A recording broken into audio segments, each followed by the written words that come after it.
Everything changed after the fire, like the lingering smoke smell and the fact that the forest looked like the surface of an uninhabitable planet. Deer covered with black soot, trees creaking under the weight of dead limbs. And the Sasquatch, of course. I'd be melting some Velveeta on the stove like a true foodie, and I'd look up to find him standing there, looking at me as if he was trying to tell me something.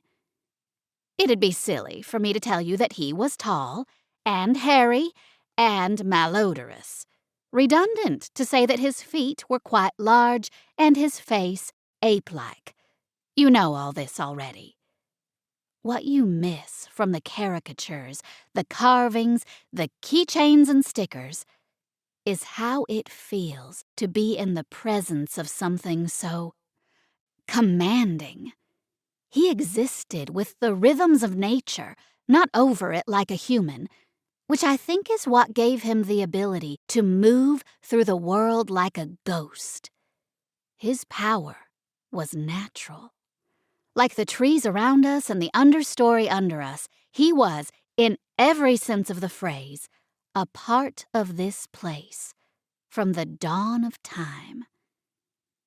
Every moment I was with him, I felt myself changing.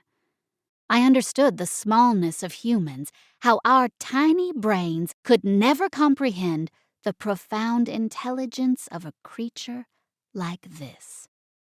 Instead, we hunt it, shoot it, run from it, mock it, turn it into a meme. No wonder I was hell-bent on a path of self-destruction that left carnage in my wake. I was a dumb human who'd forgotten, or never knew, that powerful mysteries guide us if we can only let go of our creepy little wanting, and instead wake up to the magnificence of life on this earth.